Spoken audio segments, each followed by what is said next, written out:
There are things going on that are way beyond the pale. So we'll kind of try to let it, unwind in some sort of chronological order, if we can. So what I would suggest is two things. One, buckle in. Two, if you have a tape recorder, we love selling tapes, but I'm telling you right now, roll that sucker now.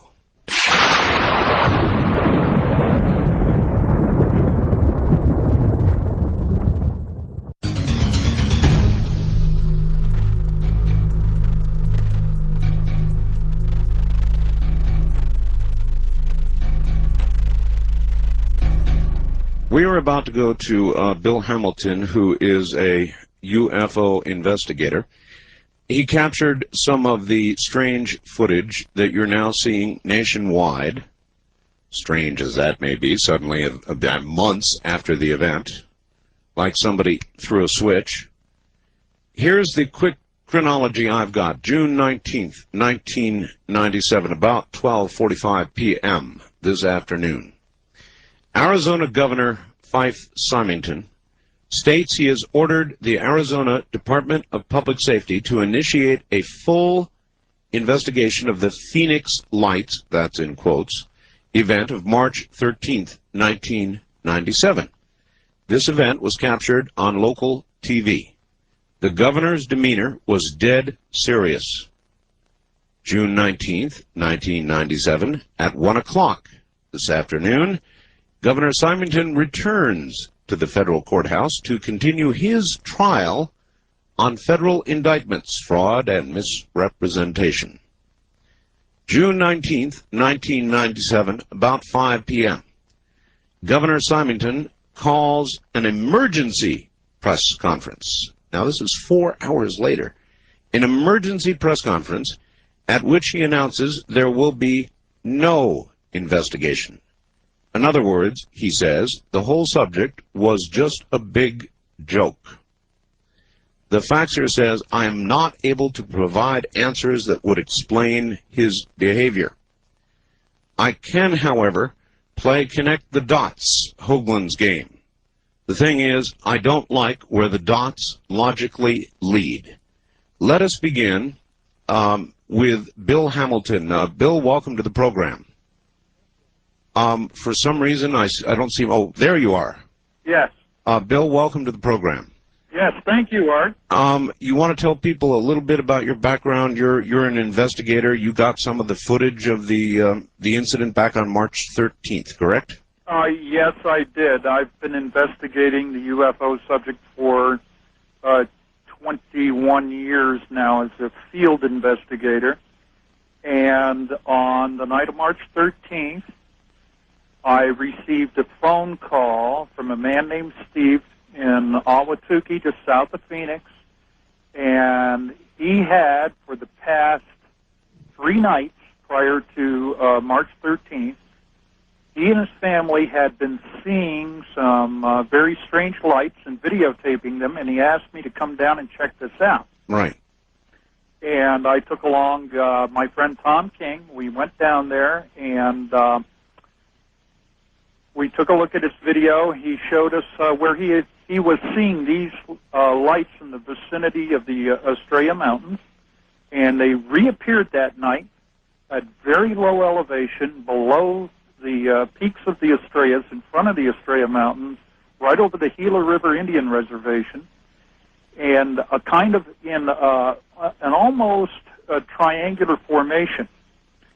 And ever since that night, of course, we found out that others had seen other objects that same night. In fact, we believe maybe 4 or 5 different events occurred over the Valley of the Sun that night. In fact, new reports are still coming into me, and we're putting this all together in an event analysis down at Village Labs with Jim Delatoso and Michael Tanner.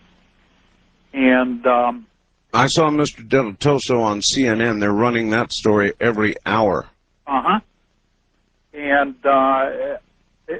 in fact, we're finding out some very new, interesting information about these sightings.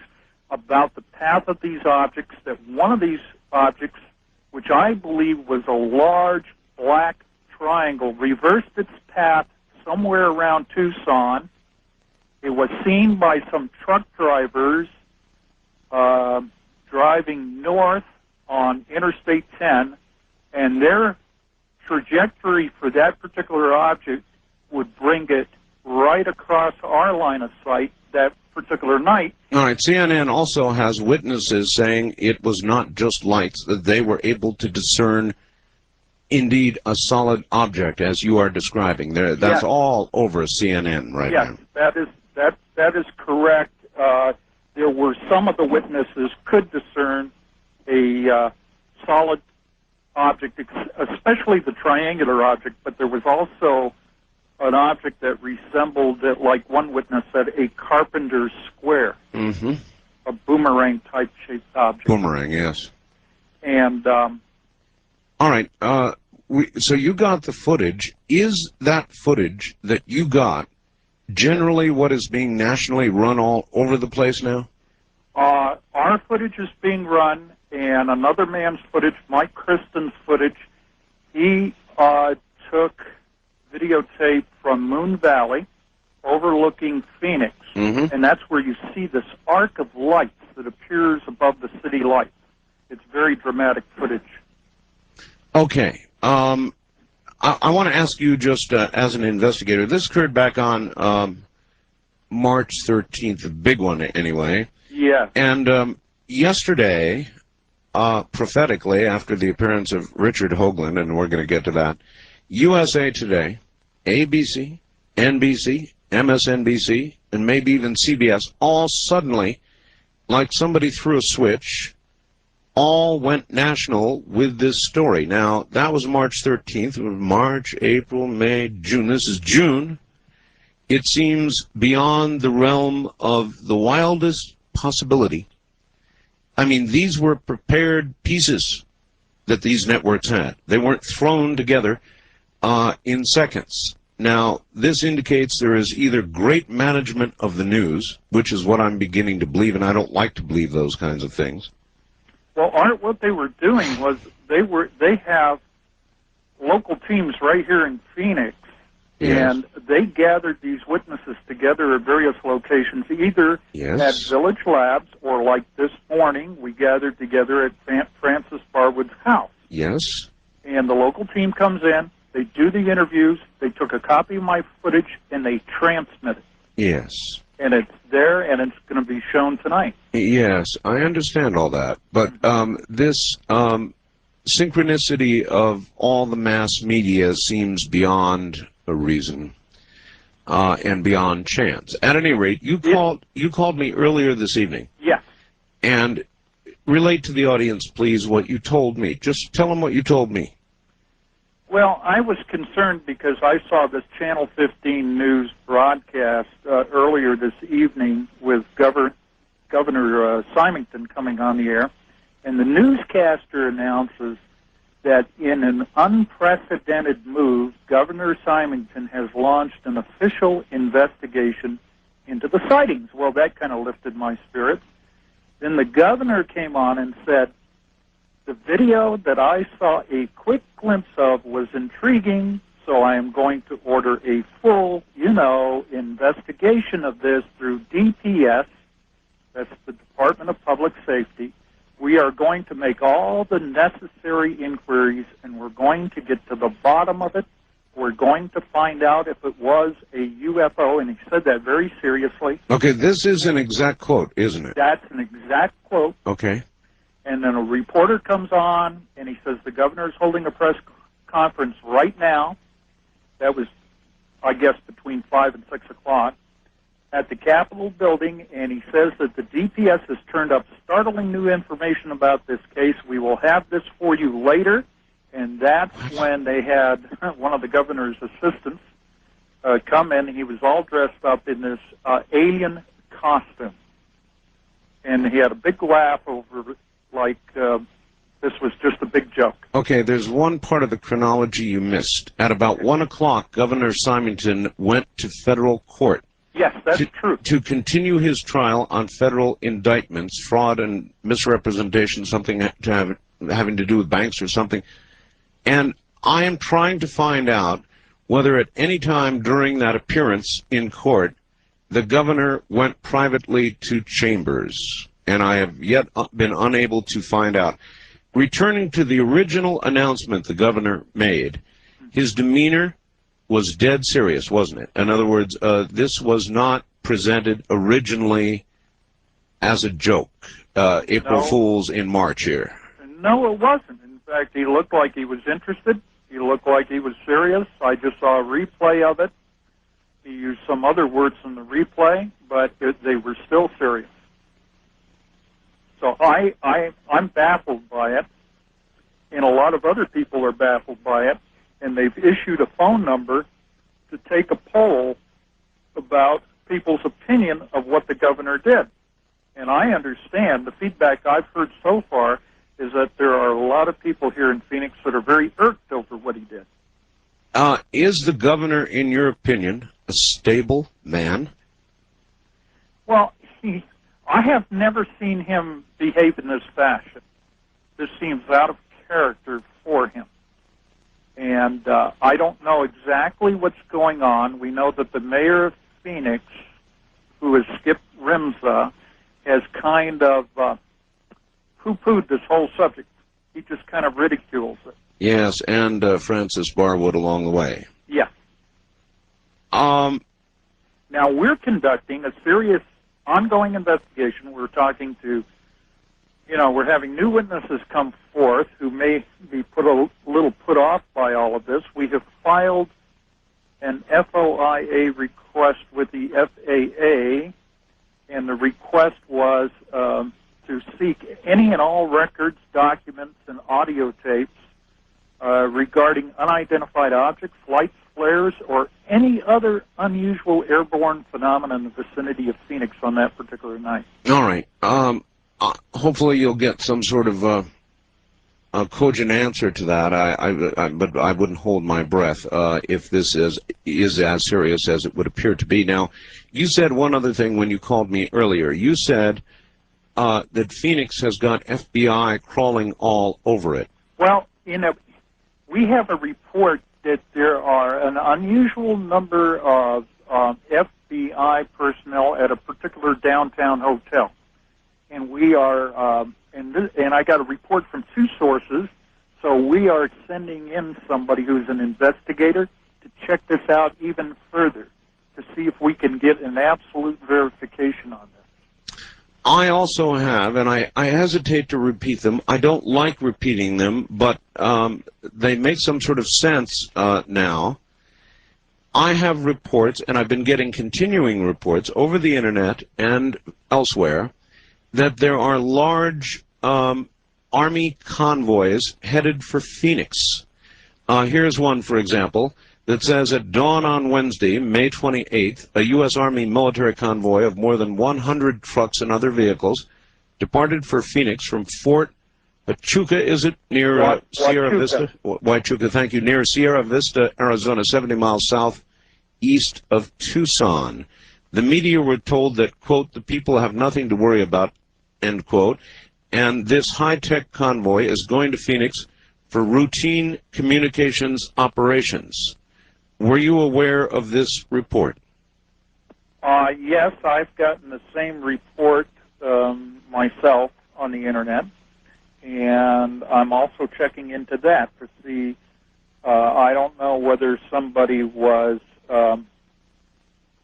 sending some bogus report or whether this has some authenticity to it. All right, it goes on. It is believed that this convoy is a blatant ploy, that this convoy is confirmation of a pre-planned attempt at placing Phoenix and most probably all of Arizona along the southwest border under martial law sometime in July of 1997, and it cites a notice to Governor Symington and General Van Dyke of the Arizona National Guard. Yes.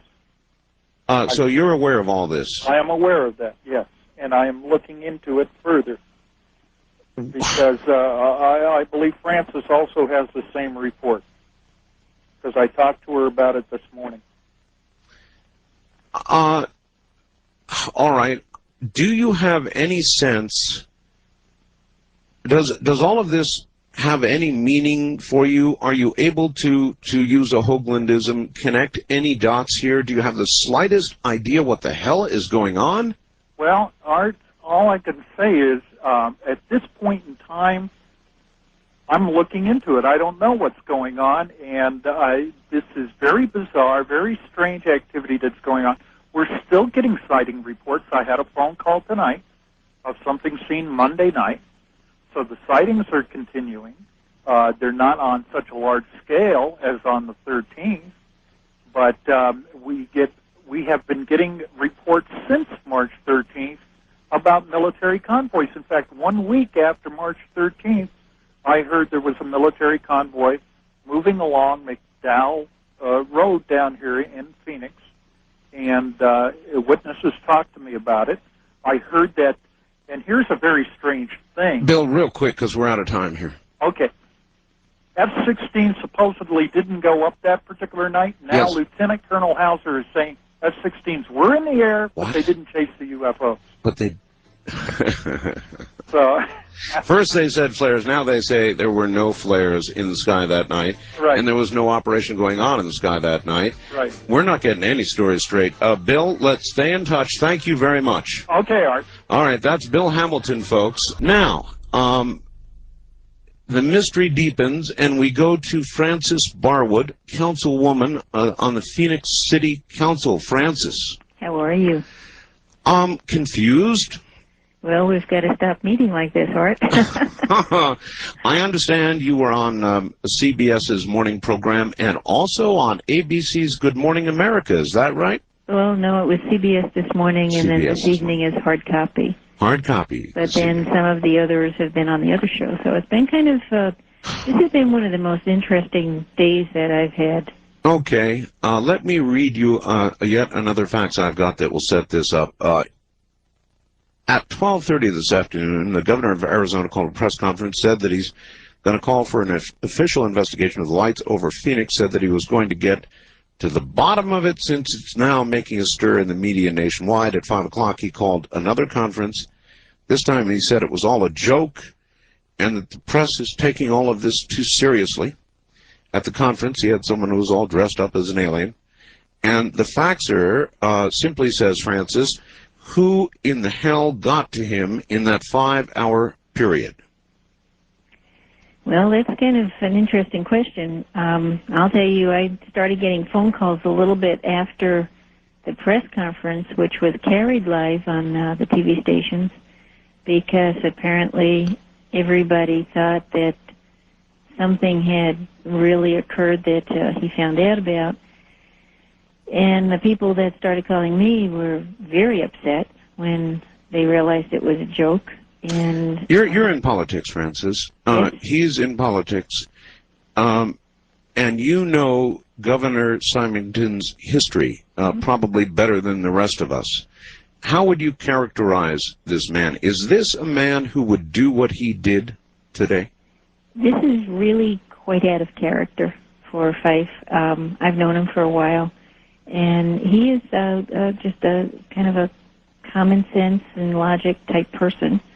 He is not a jokester, and he, you know, is somebody that you can sit down and talk with and will be sincere about things. And unlike the mayor, who you would not characterize as your best friend, Right. you do have had a good relationship with the governor, right? Yes, I have. This was really astonishing. Today has been kind of like going on a merry-go-round, but I've had so many calls from news media across the country, and I've been on radio stations in towns that I've never been to, and then, you know, to have this announcement on the TV, on the news, just a little afternoon was very exciting. And I received phone calls from people saying this is wonderful. You know, he's looking into this, and you know, now we'll get to the bottom of it. And I'm sure you felt the exhilaration of some vindication, because here was the governor of the state calling for what you had simply called for and got so much trouble for. That's true.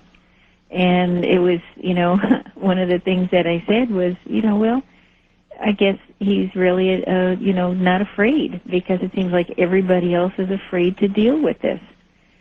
And then this evening, as we were sitting down grabbing a bite to eat, had the TV on, and they have this live press conference, and here he is saying, you know, they've got this breakthrough, and it was a hoax, and they caught the perpetrator, and out walks this, you know, alien person. And it was like my husband just turned around and he goes, "Oh, brother, it's a joke."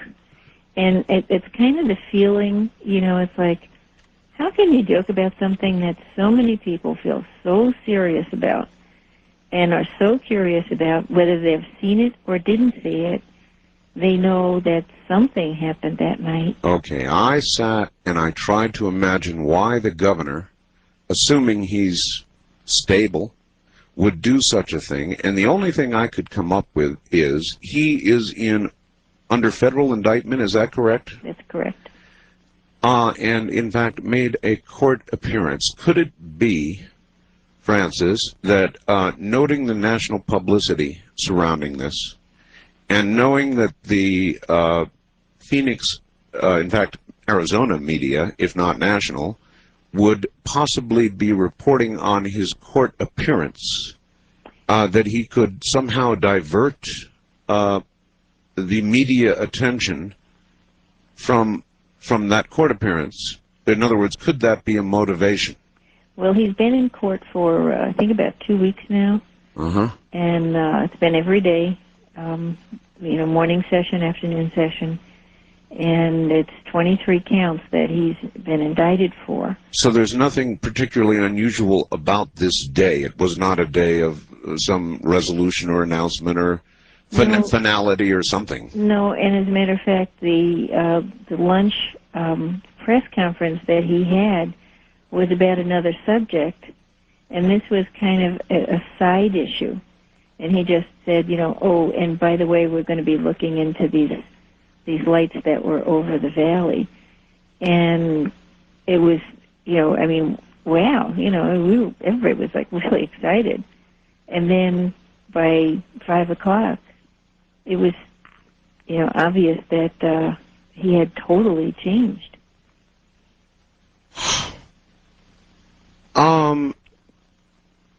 Can you offer any insight? No. even a guess, Francis? It's just been really strange. An awful lot of people, like I said, not only called me, but Channel 3 had 70 calls in a half hour.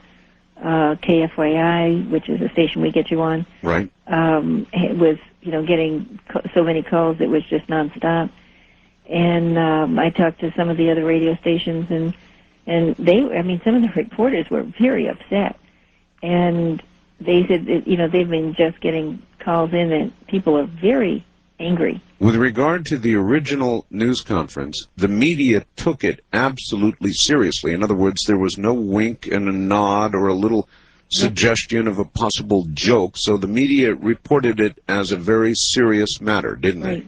And not only that, but apparently only very few were in on this.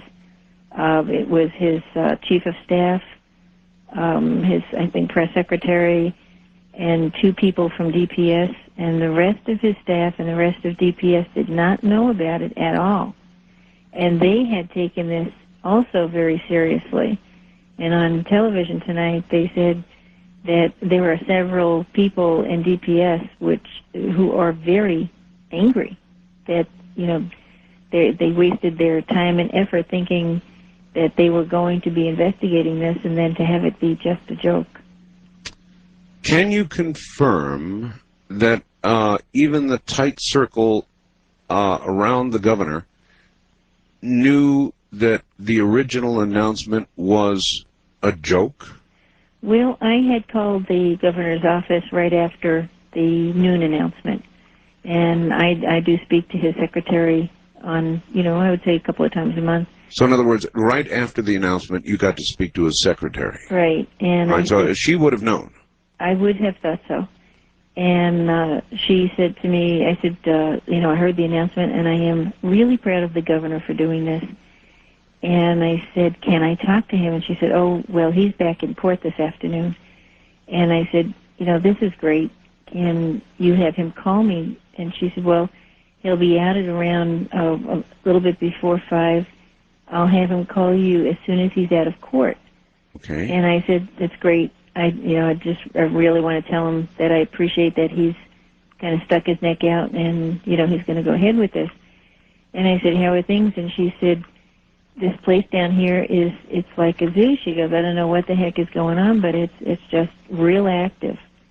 And, I mean, she said it in total sincerity. I have no doubt that that's exactly what was happening. So, in other words, she wasn't chuckling. There was no little lilt of humor in her voice indicating to you this whole thing might be a setup? Right, and apparently the reason that things were active down there was because he had made the announcement that, he's ordered this investigation, and everybody was, just kind of, tell me more about it and all this kind of stuff. So, up to that point, everything was, just as everybody thought it was. Well, then, Francis, if this was not a diversionary tactic, and it doesn't sound like now that it was, could it have been an intentional effort to yet pull this whole thing in Phoenix further into the chuckle factor category for some reason? I would hope not. First of all, he is not the type that's done this. He's not a person that is jokester at all. Has he had any comment to make in the ongoing situation between the mayor and yourself? Now, the mayor has been, in my opinion, totally cruel to you. The aluminum foil thing, I got so angry about that last night, I put on an aluminum foil hat. And I talked into the aluminum foil and I said, hello, Mayor, can you hear me? So I was having fun with that. But it's not really so funny what they've been doing, what the mayor and others have been doing to you. And has the governor during this whole period had any comment on the whole ongoing thing? No, not at all. And, like I said, it's been interesting how people avoid talking about the lights over Phoenix. But he's not at all like the mayor, and I would hope that he would never get that way. But he's never been one to put anybody down, and I don't think this was an attempt to put me down either, because he's not like that at all. So then we have an act done with no apparent motivation. Totally out of character. Let me ask you about the same thing that I just ran past Bill Hamilton, and that is the reports of FBI in unusual numbers in Phoenix for some reason, and of course even wilder reports of military convoys headed toward Phoenix. Can you confirm that you also have seen these and heard of these reports? I have both seen and heard of these reports. They look very official, and they're very detailed. I don't know if it is something that somebody took a long time to make up or what's going on, but one of the things is that a report was that there are FBI and KGB agents. Excuse me? Whoa! Stop. Yes. You did say KGB? Right. And what would the KGB be doing here? I have not a clue, and that I had asked Bill Hamilton that, and apparently going on right now in Denver is the Big 8 meeting, and tonight Yeltsin came in. Okay. But that's in Denver. That's not here. Big distance between Denver and Phoenix. But it seems that an awful lot of people are very focused on Phoenix right now, and I honestly don't know what has triggered this, but it seems to be that everybody is anticipating something within this month. That something is going to happen in Phoenix. Yes. Now, I know you are a listener when you can be to my program. Right. We are going to shortly be going to Richard Hoagland. Richard Hoagland, incredibly, called this whole thing. He said, 24 hours prior to the beginning of all this, even the first report, that something big was about to happen in Phoenix. Mm-hmm. Did you hear? You heard part of that, didn't you? Yes, and I talked to Richard earlier tonight, and I'll tell you, it's getting pretty creepy. It's absolutely fascinating, and it's kind of waiting for all the puzzle pieces to fit. Politically, now I know you are still, I guess the recall is going forward. You're being recalled. Well, they're trying. It gets kind of interesting because you know that right after the article appeared in the paper, the recall that had been put on hold was activated again, like 2 days later. So it's now activated again? Well, then it was challenged back in court, and then it was kind of on hold, and last Friday the 13th, the judge decided that even though the signatures were invalid... Wait a minute. There were invalid signatures on the recall petition? Right. In other words, signatures they could not verify as being on voter rolls, that kind of thing? Well, they were some were crossed out and some were not notarized, and that normally would be thrown out, but he said that our city clerk did the right thing by saying that they should not be considered. However, he was going to allow them. What? Yeah. It gets kind of interesting because the recall is September 9th, and my term ends December 31st. So it will be actually a recall for 3 months. Why would they be going to all of this effort, in your estimation, to recall you when you're not going to be there anyway? I guess there's some people that really would not like to have me there. It's interesting. It is just interesting. I mean, I know it sounds ridiculous, and I only half mean it, but is there something in the water there? What's going on in Arizona, in Phoenix? Well, there's definitely something in the air, but I don't know. This has been so strange these last few days. It's like we're on an accelerated path. A lot of people now regard you as a very brave individual. Is there anything people can do to help you? I mean, would you like to have them call City Hall, have a discussion, write to the mayor, do something, anything? In other words, I see you that way myself. You were out front before anybody else got started on this. All you did was say, I mean, we've all seen it now, thank heavens. For whatever reason, they've been running this footage. There's another thing. Mm-hmm. Do you have any sense of how something that happened on March 13th, April, May, and now June, could suddenly be run by all of the national media all at once like this? Any idea how that could happen? Well, they probably have decided that, they didn't want to be beat out by the other ones, I guess, because I think we've heard from every single station in existence. Yeah, but these reports that all ran at once, these were prepared reports. They weren't just thrown together at the last moment. I watched NBC Brokaw's report. ABC's was even more extensive. It takes time to do a report like that. Now, other people are saying, well, the USA Today led them. That's, in my opinion, totally impossible. They only would have had hours, not enough time. It just cannot explain the synchronicity of everybody doing it at once, a rather obscure story, all of a sudden blown up. It is interesting, isn't it? It just all hit the same day. I can't explain it other than, maybe there is something significant about this week or... Maybe there is for Phoenix. It's like somebody threw a switch. Again, a final question because we're running out of time. Is there anything people can do to help you? I would say, definitely write to the mayor or call the mayor or fax him or email him and tell him to investigate this, but also the congressmen, the senators of the state of Arizona. Not to be afraid and to find out what the heck went on. All right, in other words, get a spine out there. Yeah, kind of. Get Don't a be clue. wimp, right? Don't be a wimp, right? Francis, thank you. Stay tuned.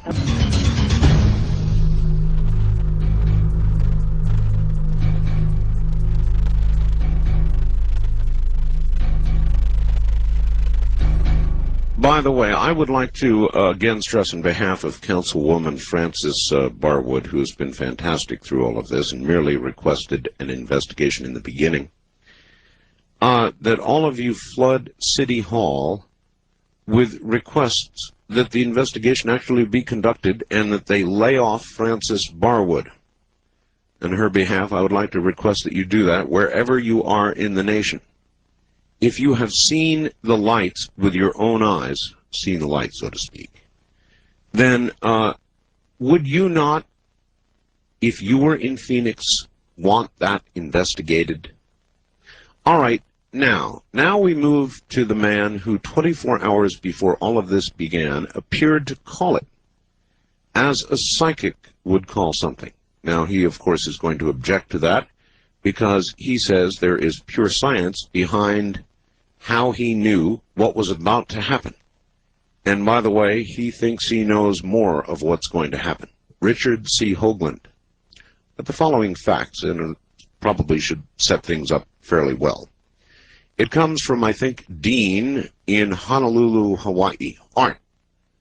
The putrescent smell of control, finger snapping, sound effect added, and 3 TV networks and 1 major newspaper simultaneously giving coverage to the Phoenix phenomena reaches far and wide, even out here in the Pacific.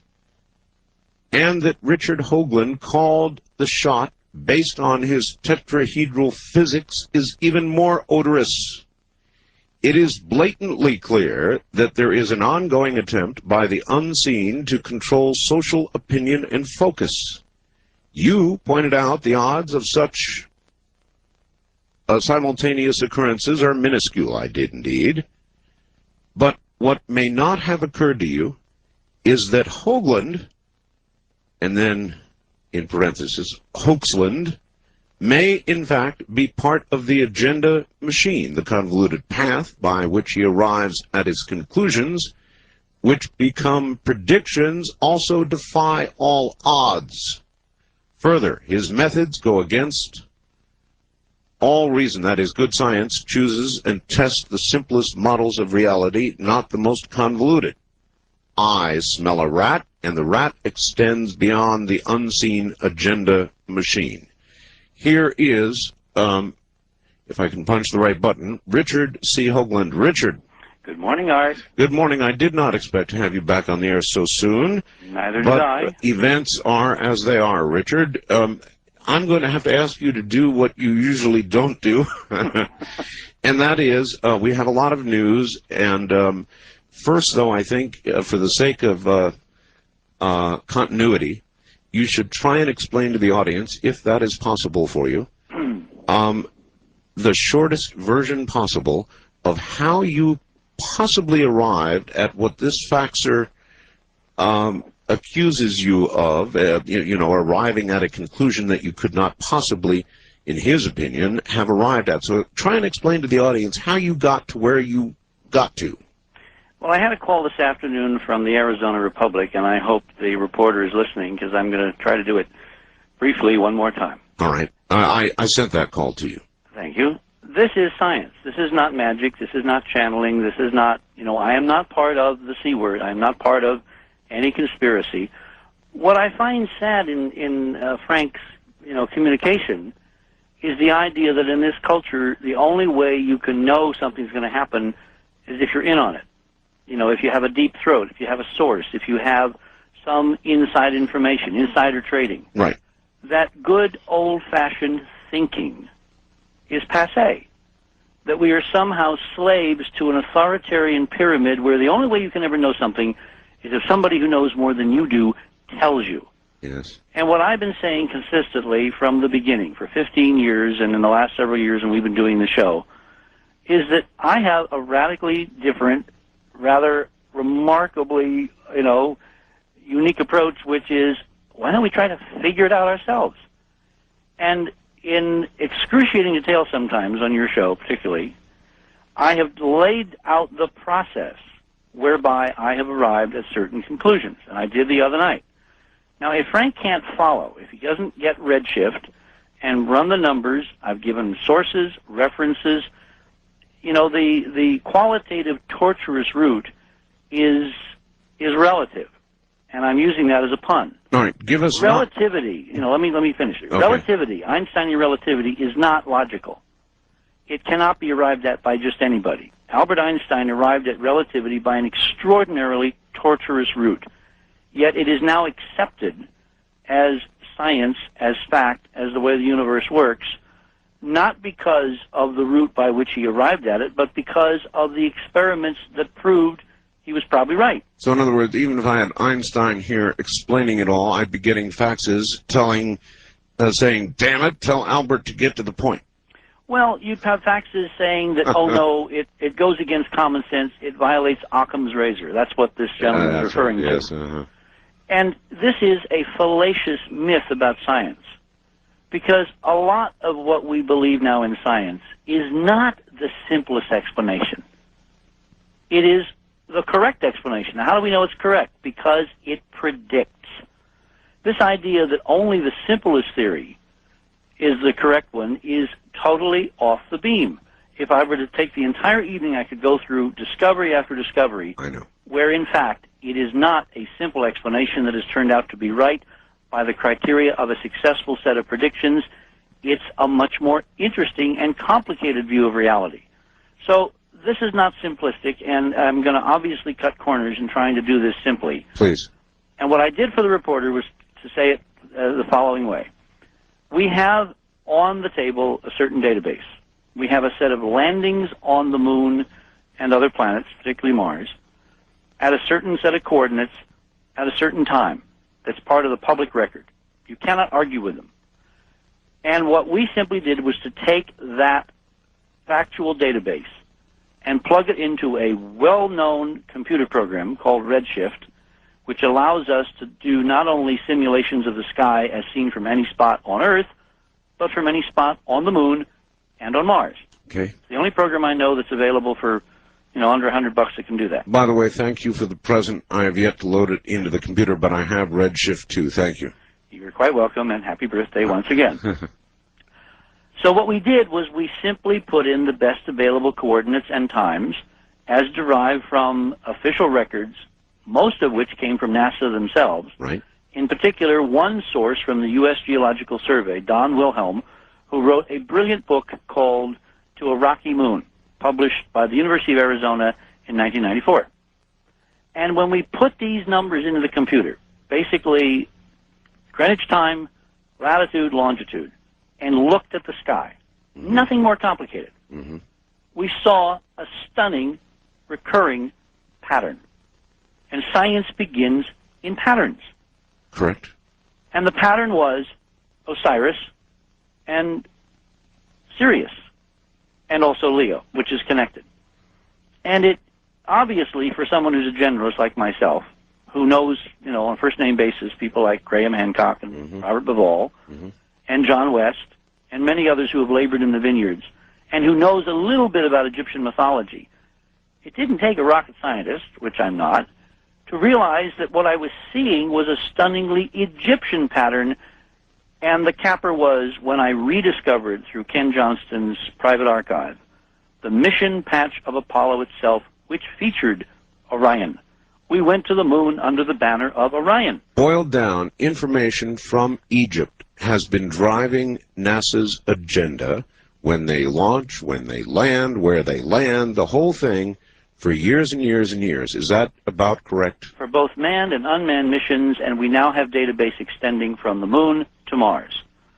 Even the times when the photographs of Cydonia were acquired were taken when Orion was at 19.5. when Leo was at a certain angle. All right, for a lot of Americans listening, this becomes very obscure, and they would ask, okay, fine, how then do you take that database and come up with a prediction about Phoenix, for heaven's sakes? Because as we were looking at the impending Mars mission Pathfinder, because of the web now and the ability to get accurate data from inside NASA, from the honest side of NASA, from the engineers running the mission, on NASA's own website, there was posted a time on July 4th when the Mars Pathfinder, as a bullet, it's not going to go into orbit, it's going to streak right from space to the ground in 4 minutes, when it was going to enter the Earth, the Martian atmosphere at about 125 kilometers. I misspoke the other night.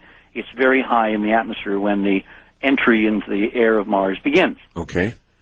And so I ran the computer program, which had turned out this stunningly Egyptian mythological pattern for the Pathfinder landing on July 4th at entry interface of 16:50:51 Greenwich Mean Time. Okay. That's 4:50:51 in the afternoon in Greenwich. Right. And nothing fit. Nothing significant. In other words, based on your entire database of looking at all these years of NASA missions And seeing it work, and seeing it work, I found the this exception that didn't work. Pathfinder suddenly didn't work. For it to arrive on July 4th, didn't fit, nothing worked. For it to work, Pathfinder would have to arrive not on the 4th, but on the 20th. And you said last night... Well, I ran the 20th, and this is why I ran the 20th. Because everything else about Pathfinder is tetrahedral. It is the encapsulation, the epitomization of this whole 19.5 business. Yes, sir. The shape of the spacecraft is tetrahedral. They left Earth when Mars was at 19.5 degrees above the horizon. Okay. They are landing on Mars at 19.5 degrees, like Viking was supposed to do 20 years ago. If it lands on the 4th. Yeah, well, no matter what time it lands, it's targeted, we're told, for 19.5. Right, we're told. So that's what impelled me to look and see if the celestial part of it also fit the pattern. And it didn't. Nothing fit. No. So then I said, okay, it's obvious we're missing a clue here. I wonder if it could be so blatant as to be on the 20th. And they just haven't gotten around to telling all of us out here who are paying for it. So I ran the program. And see, again, Art, it's the extraordinary power of the desktop and the laptop computers. Oh, yes. Without this, they'd be getting away with murder like they've been doing for 30 years. Careful about your words, because we have more news. I was thinking that myself. Yeah, okay. So I ran the pattern for the 20th. I ran the program, and bingo, the pattern popped out. Mm-hmm. At the time on the 20th, which they are claiming on their website that they are going to land. Mm-hmm. Not only is Orion at 19.5 on Mars that evening, but a little bit away, several hundred miles around the planet, at Cydonia, Leo is dead set on the meridian with the face, the Martian Sphinx, looking at its counterpart in the Martian sky. Mm-hmm. And simultaneously on the moon, at Tranquility, the hallmark of the first landing on July 20th back in '69, after umpteen revolutions and precessions and nutations, because these bodies are rolling and pitching like ships in a high sea in 3 dimensions, Sure. Art. This is not a static universe. It's a constantly moving set of spinning little objects. Understood. So to get at a certain place in time on 3 separate worlds and have everything fit, bingo, is overwhelmingly impossible. Not arcane, not torturous, just impossible. Impossible. So, But the computer popped out Orion, 19.5 degrees over the horizon of Tranquility, next to the vacant landing site of Apollo 11. Mm-hmm. And because of March 13th and the events over Phoenix, yes, lost in dim memory now, except for a spate of news coverage in the last 24 hours, I said, I wonder about Phoenix. And that, of course, got me thinking about the meaning of Phoenix, which, of course, suddenly, you get hit between the eyes. For God's sake, Phoenix is one of 2 American cities which are tied in to this whole Egyptian mythos. Do you know the other one? Washington, D.C.? No. No? Memphis, Tennessee. Memphis? No kidding. Okay. I would have said Washington, federalized in the way that you have explained to me Phoenix has. No, I'm talking mythologically and symbolically. All right. Memphis, Well, of course, after Memphis in Egypt. I don't want to get too far out because we're going to lose people, Richard. So the Phoenix connection is hit you between the eyes. The Phoenix is the encapsulation of the whole Egyptian mythos. Osiris, Orion, represents reincarnation. The Phoenix represents reincarnation. Mm-hmm. The new born from the old. The new born from the ashes of the old. So I'm looking at Phoenix, and I'm looking at this Egyptian connection, and I thought, my God, what if I ran the stars over Phoenix? And I put them in the computer, and not only do they work precisely for the 20th of July of this year, they also work going back to the first landing on the moon. All right, hold it tight right there. We'll be right back now to Richard C. Hoagland. Richard, we've got to get this done quickly. Basically, you have explained the connection, years of work, literally, of plotting this, computer projections, and the fact is the Pathfinder has got to land not on the 4th because it's all wrong, but on the 20th. So based on that, you made several predictions. One, that Pathfinder would, in the next few days, be lost and then suddenly magically found again, but there would be a new date for the landing, which would then be the 20th, not the 4th, and it would not be where they originally wanted to land, but instead Cydonia. That's basically correct. See, the problem is, how do you get from here to there? And one scenario is they have to lose it and then discover it too late to correct a problem. So their backup is, well, everybody wants to go to Cydonia.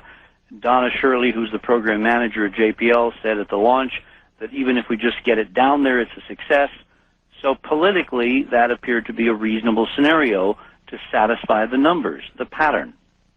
What's important, Art, is this is an extraordinary plan, which is literally decades in the making. When you talk to aerospace engineers, as we have, when you have people like Marv Zarnik, who is a former NASA, employee of the year, won awards from NASA, McDonnell Douglas engineer. I think he's listening tonight. In and out of Houston, a blue ribbon member of the elite team that got us to the moon. When you present him with this data, which I did several months ago in St. Louis, and he literally has his jaw fall on the floor as part of the flight team that did the calculations for orbit, for rendezvous, for lunar landing, part of the program since before Mercury, and he affirms, and colleagues of his caliber, that there's no way this pattern can exist unless it was an unwritten prime directive, the most important thing on the runway, and everything else flowed from it. You're onto something. All right, so you didn't channel this. It's good, hard science. With the availability of modern democratized technology, thank God for Bill Gates, and the computer programs like Redshift. All right, and so based on that, you predicted that something was going to occur in Phoenix, and by God, within 24 hours, all hell has broken loose. And the reason is there is an inexplicable but ineluctable connection. All right, in now the stellar pattern between Phoenix and Mars and Cydonia. And at this point, you suspect more will occur in Phoenix. We talked privately about it. I think it's better not aired. What do you think? Well, let's just say that I would like an awful lot of people crawling all over the story and asking why all the weirdness. Okay. The governor's actions are inexplicable unless there is other pressures being brought to bear, to my opinion. The fact that we have federal agents apparently in Phoenix, the fact that we have rumors of troop movements, the fact that we have now rumors of KGB agents, something pretty interesting is occurring in Phoenix, and the numbers and the pattern says it's connected to a NASA mission, which is now just days away from Mars. Pathfinder, yes. All right, now let me give you two pieces of information. I would like a reaction to it, and then we'll go on. Palo Alto, California, June 17th. That was my birthday, UPI. 2 adults and 2 teenagers are being held on suspicion of beating a NASA scientist to death Friday in Palo Alto. The suspects were booked for investigation of murdering Bert K., who was killed Friday on a downtown street not far from his home, around the corner from the police station. Kaufman said K's body, get this, was found stuffed between an oak tree and a fence. K38 was a computer scientist at NASA Ames Research Center in Mountain View. He moved to Palo Alto about 2 months ago with his wife and 2-year-old twin daughters. Now, NASA Ames Research Center computer scientist. Now, come forward to yesterday, or the day before, really, Washington Associated Press. Listen to me carefully, folks. The director of a space exploration program at NASA was killed when a tree fell on his car during a violent thunderstorm. Jurgen H. Rahe, I believe it is, R-A-H-E, 57, brace yourself now, science director for NASA's Solar System Exploration Program, was killed Wednesday night as he drove near his home in Potomac, Maryland, a Washington suburb. Rahe was in charge of the overall management of the National Aeronautics and Space Administration's program of sending robot craft to explore planets beyond the Earth. He was, now listen carefully, the general manager of the Galileo spacecraft mission to Jupiter and the Mars Pathfinder, a mission that will include an unmanned landing on Mars July 4th. Richard? When I was at Cape Canaveral a few months ago for the Mars Surveyor launch in November, some of our contingent went over to the press site on Merritt Island, which is where I used to hang out back in my days covering the moon launches for Cronkite and CBS. Mm-hmm. And they built a brand new press center. It makes me drool compared to what we used to have to work with. Mm-hmm. And they have lots of exhibits, and they have press, computers, and it's glittering and it's gold and it's lavish for the press. And I went in hoping to collect material on Pathfinder and on Surveyor, and I was struck as I walked in the door by a photograph of a very pert young lady in her mid-30s, framed in black crepe, and an in memoriam below the photograph. And it turned out that the day before the Surveyor launch on November 3rd, mm-hmm. this young lady, who had been the Mars Pathfinder program manager at JPL, had died suddenly and tragically from an embolism during a routine hospital stay in California, in Arcadia, just east of Pasadena. Mm-hmm. Now, I don't remember her name. And at the time, I was shocked because it's like, part of the NASA family, but I didn't think anything of it. Mm-hmm. Tonight, when I saw, 2 days ago, I saw the computer person story from Palo Alto. Yeah.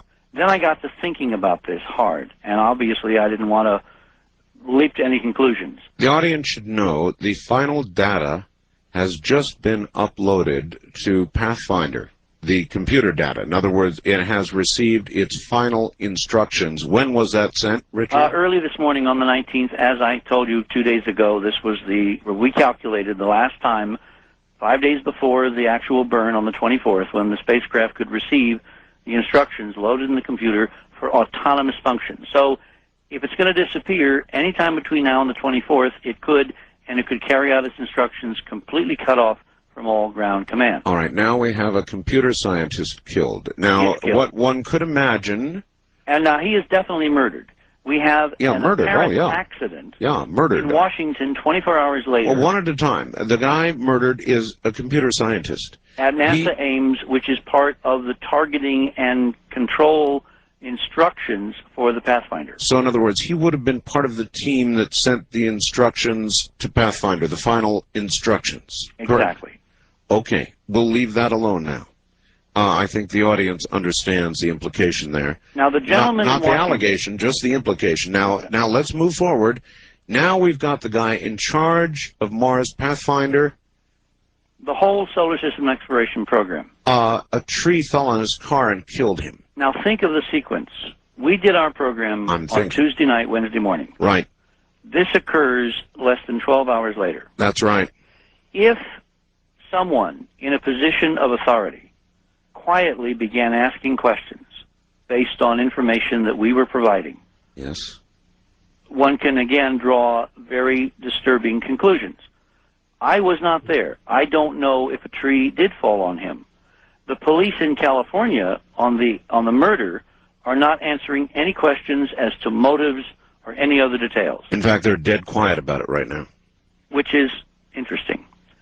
What disturbs me most is the first death, which occurred in November, a month before Pathfinder launch, when the program, the program manager of this program suddenly dies under unusual circumstances in a hospital of an embolism.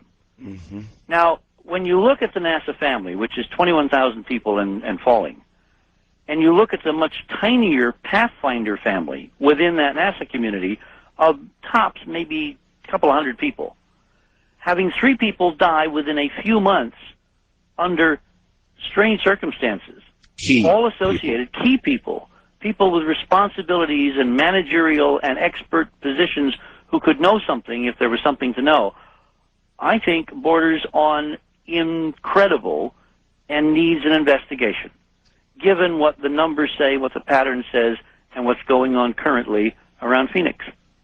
Not to mention, and we discussed in some detail this morning, you and I were both absolutely astounded and amazed that an event occurring March 13th would suddenly be reported by all this mass media here in the middle or latter part of June.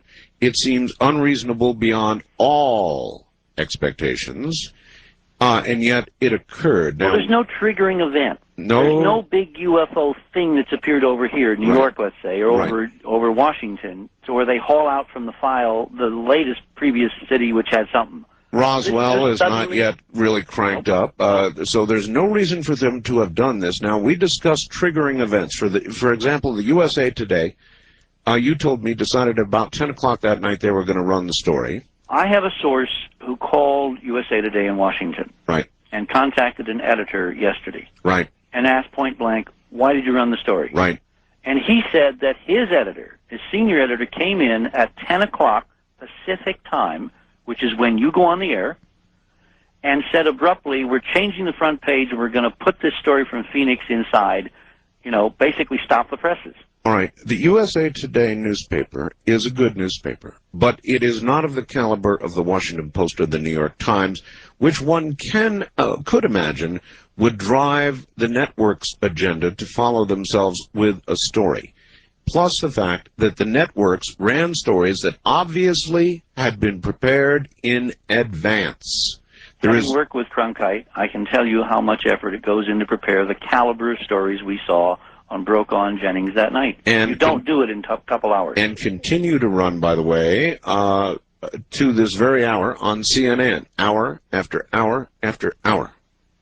So it is reasonable to conclude that somebody said, now. Is it reasonable, Richard? It's very reasonable. Again, the most disturbing part of this is the body count is climbing.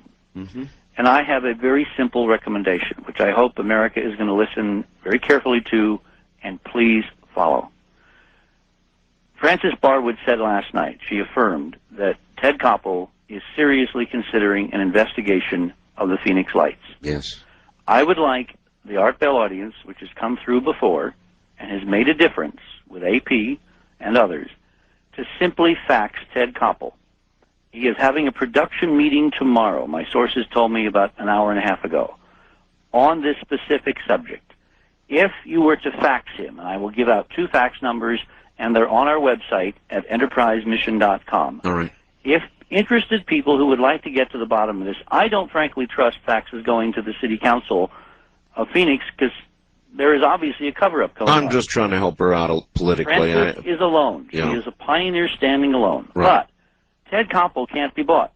Ted Koppel, against NASA's overt wishes, responsibly credited me with the Europa work many years ago. He also did not follow in lockstep with the reporting suddenly of the Phoenix Lights. Did not do a snap thing, which could have been easy for ratings. He could have called Francis and said, we're going to do it tonight, right, and gotten it out of the way. Right. Instead, there is a serious meeting tomorrow to consider the evidence marshaled on many fronts now. Mm-hmm. And he promised me, when I met with him several years ago, that when we could bring him substantial evidence of unusual irregularities, if not wrongdoing, Mm-hmm. that he would put the entire investigative unit at the disposal of finding out what was going on. All right. Well, we put a lot of it together tonight, so give us those fax numbers. Okay. The numbers are ABC 202-222-7976. This is a direct fax into the Nightline unit in Washington, D.C. All right. 202-222-7976. In other words, urge Mr. Koppel to have Ms. Barwood on. And to put the kind of investigative resources behind the governor's statements, the stonewalling on the part of the city, the Air Force actions, Yes. the senatorial dismissals in terms of the letters that she sent that got put in the round file, Yep. and the possible connection to the NASA Mars story with 3 key players suddenly dead in 9 months. All right. The second fax number. 202-222-7680. That's 202-222-7680. I believe that if enough people simply say that you can be the arbiter of honesty in this situation, conduct an appropriate investigation, and when you present the facts, we'll believe you because you have a track record of doing this, I think Ted will respond. All right. Richard, I appreciate your coming on tonight. I know you weren't necessarily prepared to do it, but events propelled it, and I appreciate your coming on. Well, we have additional information, which, as you know, I need more time to present. We're doing a very intensive historical search now on the origin and founding of Phoenix and connections to Washington to President Ulysses Grant. We've turned up some pretty interesting things that are consistent with this Masonic pattern in NASA. Allow us to get into detail next week on that. From San Antonio is Whitley Strieber, author of Communion and much more. Whitley, welcome to the program. Glad to be here, Art. There has been a confluence of events in the past several days that seem impossible. It suggests the presence of some kind of structure behind the events that is not publicly visible. I think that there are a number of possibilities as to why the thing that happened in Phoenix would suddenly be seized on just at this particular time. Mm-hmm. Recalling that events like this are not uncommon in the world. I mean, what happened in Phoenix was by no means the most extraordinary UFO sighting in history. No, it was one of the bigger ones, but not the biggest. Yeah. In terms of the modern United States, I think it probably is because of the degree to which it was photographed and the number of people who saw it. But it pales by comparison to things that have happened, for example, in Mexico. Sure. As a matter of fact, I was talking to somebody, Lee and Britt Elders, and the Mexican equivalent of the anchor for 2020, and he said, did you know that there had been an actual collision and damage between a UFO and a commercial Mexican aircraft? Oh, yes, I was aware of that. An actual collision and many, many close encounters. Many close encounters. Pilots were quite disturbed about it for a period of time because of the fact that some of them also had to take evasive maneuvers at times. Yes, to avoid collision. But anyway, why would they? It's hard to believe that there is not some kind of orchestration going with this. It could be just that USA Today put the story up and the others realized they had some file footage and they ran to use it too because they knew they would get good ratings. They all love a UFO story. Yes, I know, but they came up with interviews from people in Phoenix on the street during the daylight hours. Whitley, I can't buy it. They could not have put it together that quickly. I had an example of this in my own writing career when I published Breakthrough 2 weeks before the publication of Breakthrough, Parade magazine, which is very widely circulated, as you know, Sunday magazine, suddenly came out with, in its celebrity section, a story to the effect that I had admitted that I had temporal lobe epilepsy. Really? 2 weeks before the publication of the book, and it hurt the book. It must have hurt the book a great deal. They had not mentioned me before in Parade magazine, I don't think ever. The story, of course, was totally false. I published in Transformation detailed results of the medical tests I took proving I did not have that disease. I never said I had it. I never implied I had it at any time. They just seemed to have pulled this out of thin air, claiming that the National Epilepsy Foundation counted me as a celebrity who had this disease. How did you react to that story? I sent them an extremely angry letter threatening to sue, and about a week or 2 weeks after the, about 3 weeks later, they published a retraction, a prominent retraction. It wasn't small; it was quite large. Mm-hmm. But the damage, I think, had been done. Sure. My point is, I find it very difficult to believe that that was an accident, and therefore have always looked for orchestration and structure behind the scenes in this whole business. Now, so my question here is really not, was it orchestrated? My question is rather, why was it orchestrated? Because I've seen that kind of orchestration in my own life. One possibility that no one has mentioned, and Richard's incredibly fascinating conversation with you, by the way. I was absolutely amazed by his ideas. I'm telling you, if he's right, he goes up there with Moses and the other prophets. I know. And if he's wrong, it was a very, very interesting try. In any case, maybe they have found out what this is, and it's being built up to be torn down. Or they think that they can convince the public, like they did with the crop circles some years ago when they had that ridiculous business of Doug and Dave marching around with boards on their feet. Yes, and chains, yes. You know, that ended the coverage of crop circles in the United States permanently. Well, it did. You didn't happen to hear Doug Ruby that I had on, did you? No. God, what a fascinating fellow he is. A commercial airline pilot. Oh, yes, I did. I take that back. I did hear him, yes. Absolutely a fascinating take on crop circles, and so simple, and yet nobody else came up with it. He discovered if you spin them, you are able to decipher them. Yes, that's right. God, that was absolutely fascinating. Yeah, and I meant to get, I have a whole collection of crop circle photographs, and I was meaning to get them spinning, and I have never not done it yet. It's interesting. It's fascinating.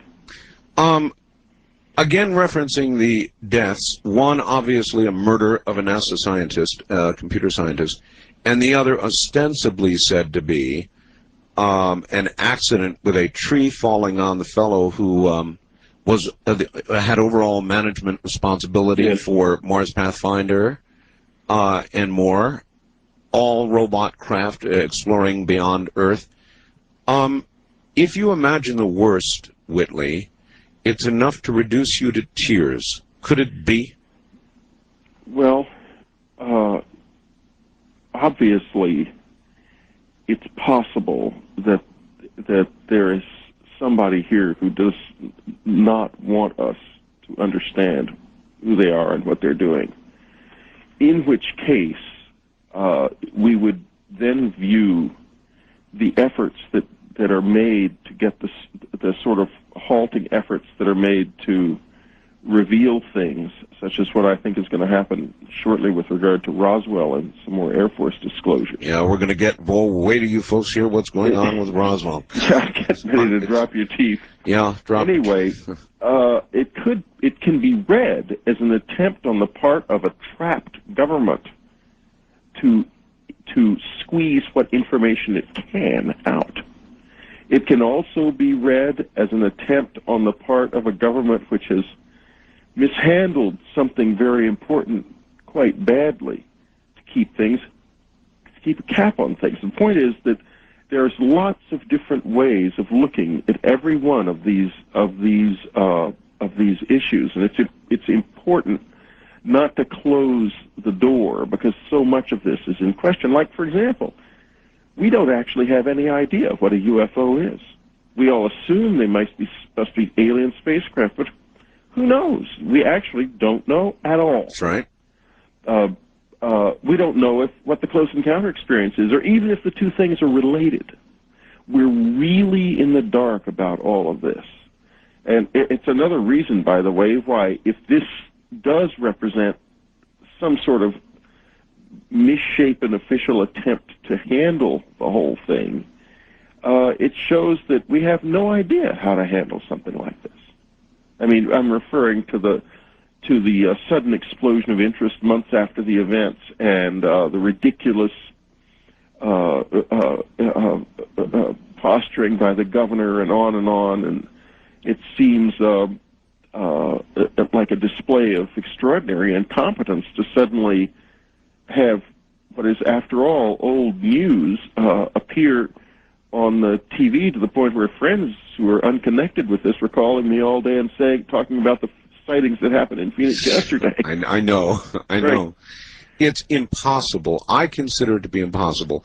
I mean, I thought all day about it, and you could take the position that, well, the USA Today ran a story and everybody else came along. Well, the USA Today is a good newspaper, but it doesn't really push network agendas the way, say, the Post does, Washington Post or the New York Times. Well, look at the way it works. I mean, if you look back in the past 6 months or so at the general tenor of coverage, the networks don't generally pick up on USA Today at all. It's soft. It's a soft news kind of thing. It's a good newspaper. I'm not running it down. I'm just saying it doesn't set agendas the way the Post does. But also, a 3-month-old story is not news.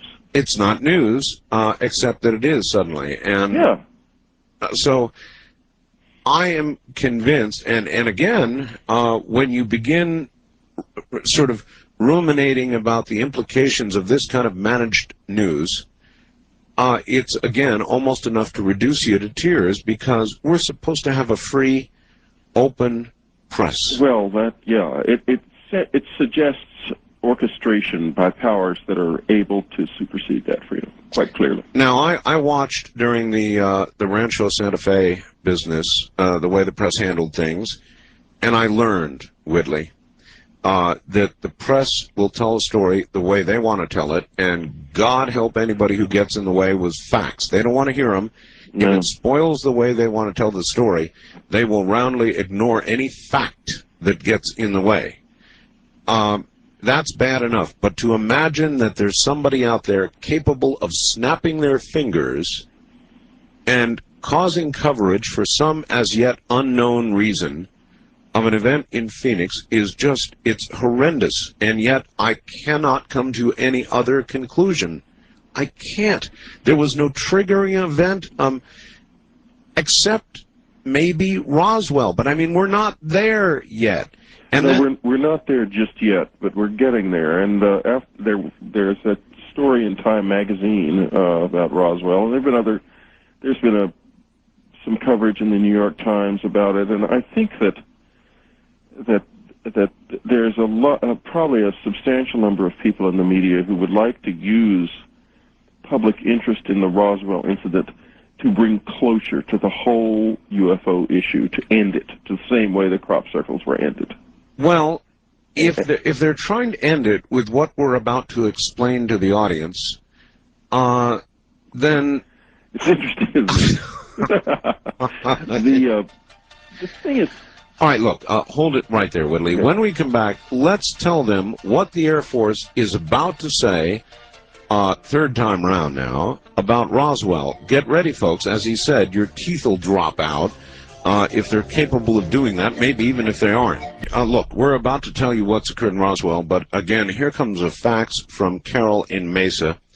Actually, Carrie and Carol. Dear Art, here's a thought. After hearing what Bill Hamilton, Francis, and Richard had to say this evening, It got us to thinking and talking if indeed there are feds here, NASA folks here, KGB here, military troops here. Now I have to ask why. Why would they need to declare martial law here? What would prompt it? Is it possible that they have received the wow signal from out there and have some advance warning that a landing is going to take place? It surely would be the government's reaction to declare a state of emergency should that occur. And of course, the Russians would be present as well. In 1947, either the same day or the day before, there was a UFO crash here in Phoenix. Now, what if Roswell has, all these years, been the decoy and the real action or activity took place here? And on the 50th anniversary, someone is coming back. Whitley? Well, I wonder. It'd be funny if everyone gathered in Roswell on the 50th anniversary. And it came down in Phoenix. And it came down in Phoenix. Yeah, I'm going to be in Roswell. I'm giving, in fact, I'm giving the keynote speech at the dinner. So I certainly hope that if anything happens, it happens there and not in Phoenix, just on that particular day. Any other time, Phoenix is welcome to have it. One of the investigators, Whitley, who is analyzing the video from Phoenix, suggested the other night on national TV, NBC, I saw it. He said, you know, what if, in essence, what if the very fact that we are talking about them, thinking about them, beginning to celebrate the 50th anniversary, what if that fact in itself is enough, going back to this telepathic communication angle, to, in effect, bring them back? So much attention being paid to it. Well, that is an interesting question. It is a question that goes in my life back for many years. I have, since I guess it was in 1989 that I realized that there probably was some sort of cover-up going on, and the reason I realized this is that one of my uncles, Colonel Edward Strieber, after reading Communion, I guess it was in '88 that this happened, told me that he had been aware of what went on at Wright Field back in the late '40s, and introduced me to General Arthur Exon, who told me that he was quite involved in it, and that everyone from Truman on down had known that it was a craft of unknown origin, probably from another world, almost immediately after it had been found. And I used some of the things that they said in my book, Majestic, because they made me promise that I would not state any of the details that they discussed with me as fact. My uncle subsequently has passed away, and I've sort of been left with that promise. So I have never gone into too much detail about what he said, but one of the things that we did discuss was why there would be so much secrecy. And he said, well, I have a theory. And it was a kind of abstruse theory, relating to the fact that our acknowledgement of their presence enables them to come into our world, and it had something to do with the physics of perception. I wrote a short story about it called The Open Doors, which I think expressed his fears, and certainly the way they were communicated to me, very clearly, and might just be the reason why this state of denial exists.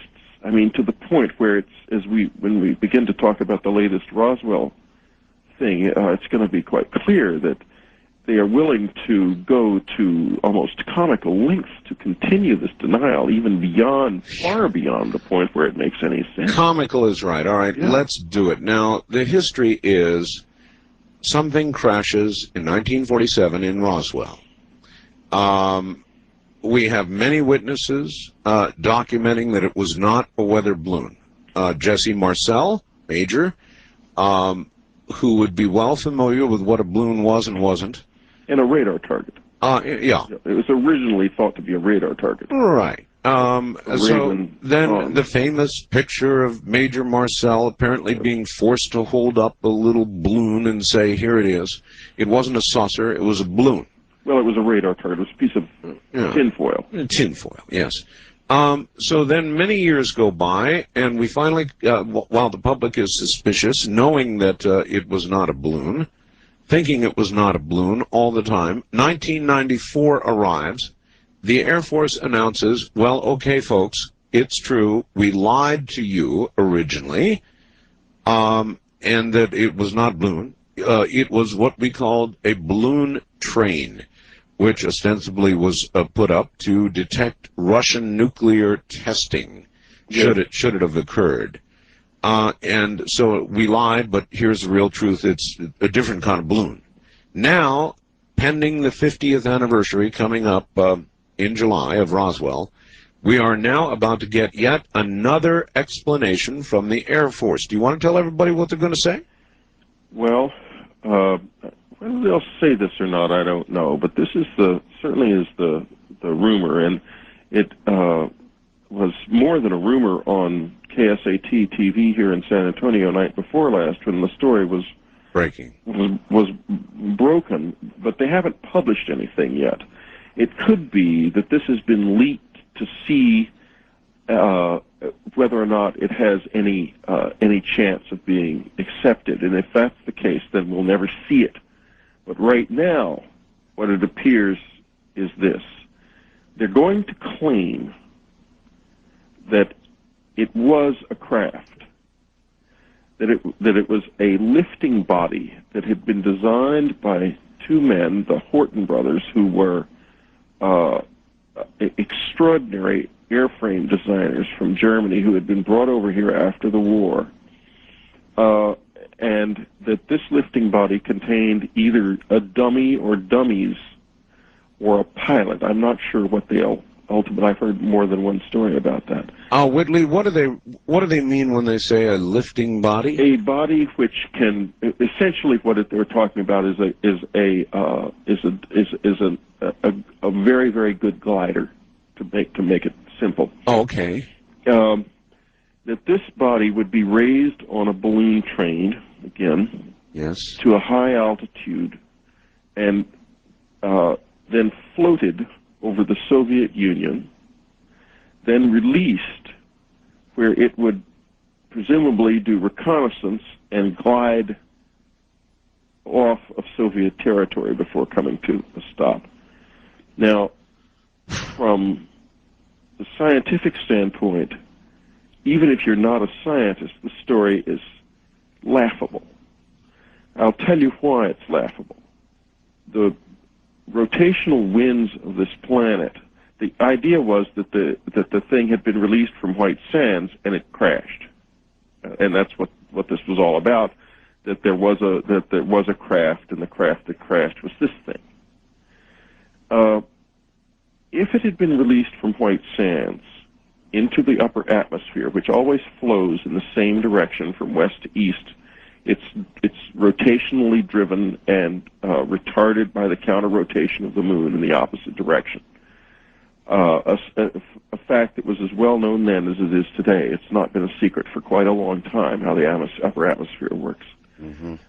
It would have had to float over the entire United States, over the Atlantic, over Europe, and over the whole of the western, of the Eastern Soviet Union, and into Siberia before it would make any difference, because any atomic test they would have carried out would take place in Siberia.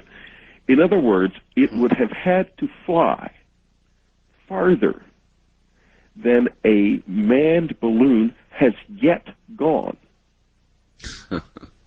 And, in other words, it's utterly absurd. It would have been released at the least in Europe somewhere. And in any case, the thing would have been an absolute sitting duck. It never would have made it anywhere. That pilot might as well have just shot himself in the head before they even took off, because he was not coming home. Now, these dummies were supposedly in a semi-human form, just very I have rough dummies? no idea. There are two stories. One story is that there was a pilot in it who was killed. The other story is that there was a dummy or dummies in it. But in any case, the most interesting thing about this is not whether or not it could be true. I think it's not true. I think it can't be true. They may have debris that they may bring forward to show the craft, but if More so, debris, huh? well, if so, God. it's going to be something that they cobbled together out of old materials in Yeah. the past. I mean, it can't be real. What I don't understand about all of this, Whitley, is the following. It's almost as though they are intentionally trying to destroy their own credibility, because if they really do this, they're going to be laughed at around the world. And what possible reason could the Air Force have for wanting to literally destroy its own credibility with yet a third explanation of what occurred? Well, maybe they're going to try a comedy cover-up tactic, where we go funny now with the cover-ups. Maybe they're joining the governor of Arizona. Well, maybe so. I can't imagine that what comes out will actually be this story, because it's so utterly absurd. If it is this story, then there needs to be some hiring and firing done in their propaganda department, because it would be difficult to believe that this would wash with the public. Although, I mean, you get back to the crop circle story, and everybody laughed about Doug and Dave, and then it ended. It just disappeared from the face of the earth. Maybe it's an attempt to try the same thing again. Well, maybe they have learned. I mean, after all, Yeah. as you point out, they have been successful in the past, no matter how ludicrous it may seem, except for the true believers. Right. The rest of the American public says, oh, okay. The people who won't stop asking questions are not going to be stopped by this. Let me put it that way. But it might be that you'll see it prominently displayed in the New York Times, snickered about on National Public Radio, laughed about on CNN, et cetera, and so forth. And it will be used as a sort of a psychological method of closing the Roswell story forever. In that sense, it might be a very serious effort. It might actually work pretty well. And it will do exactly to the Roswell story what Doug and Dave did to the crop circle story, which was to take it forever out of the foreground and put it in the background. But it just festers in the background, because I bet you that if you walked up to 10 people on the street in this country and asked them what a crop circle was, they would all say something mysterious that occurs in England. They would all know what it was, and none of them would think that the crop circles were made by Doug and Dave or any such conventional means. Yeah. So it doesn't really work. It's just a method of enabling the public media to quit talking about it. It's a tool. All right, I want to ask you about something else now. And then we'll take some calls, too. But I want to ask you about this, the Corso book. Yes. I have not yet read it, but I have been hearing from a million people, you ought to have Corso on, you've got to have Corso on. Well, nobody has told me where I can find Corso, or I would have him on. Well, you have to talk to the publicity director at Pocketbooks. Yeah, probably so. So I think Mr. Corso may be presently out of the country. I'm not sure. Colonel Corso. Colonel Corso. And his book, from all I am told, portrays the visitors as very negative, very scary, and not at all our friends. And this reflects on a discussion you and I have had many times on the air. And I've always been very cautious, and I've always thought that indeed they may not be our friends. And you've also been very cautious about this. Very much so, and I've been really close to this on a personal basis, and I wouldn't say that it's at all obvious that it's going to be a sweetness and light deal. What I've come into contact with is real visitors. Then some of them are real tough birds, and they did not seem to be particularly friendly. I mean, I cannot imagine them, for example, dancing with anybody or anything. It's just, or telling a joke. It's not going to happen. I think that there's a very interesting possibility here, though, because we're going to publish a book in December that Annie and I have written together called The Communion Letters. We've written it together with 100 other people. Wow. We've got a database, of 30,000 letters, and we called out 100 letters that are not exceptional letters, but they're a cross-section of what we've got, and got permission from each of these people to publish the letters, and they're going to be published, and what they will reflect is, first of all, what is undoubtedly the most complex human experience that has ever existed, bar none, but also that people may not be having a particularly good time with this, but they are coping with it surprisingly well. Surprisingly well. The average person is a surprisingly adept creature. People can do this. I mean, if this comes into an ordinary family, they can handle it. In other words, more than the government or institutions give individuals credit for being. Vastly more. I think that I've always sort of laughingly said that the problem is the people at the top are the ones who can't handle this. All right. Whitley, hold on. I've got a couple of things I've got to cover, and we'll do the news, so relax a few moments, and we'll be back to you. This note, everybody. Hi, Art. Just thought I'd let you know, if you haven't already heard, Ted Koppel just announced the subject for tomorrow night's Nightline broadcast is going to be the frogs of Minnesota. What are they trying to tell us? Evidently, yet another subject that you have been covering for months now has been, in quotes, discovered by the mainstream media. Synchronicity indeed. Larry from Medford, Oregon. Oh, yes, Larry. Synchronistic indeed. It is what I call the quickening. Quickly to, of all places, adjacent to Phoenix, Mesa, Arizona, where all the action seems to be. Here is my webmaster, Keith Rowland. Keith? Good morning. Good morning. You have done your usual fine work, and would you please tell everybody what, if they come up to my website right now, what you have just put up there for their edification. Okay, I'll run down real quick here so we can get on with the program. Sure. In our latest news and items area, we have a couple items at the top. One is listed as Benson cartoon links, and another one is more interest on Phoenix UFOs. If you click on either one of those two links, it'll take you over to our related web links page, and this is the page where I like to accumulate all the different links of the various topics that we talk about on the program and things that interest people. So once you click on one of those two top items on the home page, you'll go to our links page. And what I have there is a few links over to the Arizona Republic newspaper. The first one being the cartoon itself, the Benson cartoon. You click on that, you'll go over there, and you'll get their page and show the cartoon. The second link goes to an article that one of the columnists had wrote regarding the hubbub about the cartoon.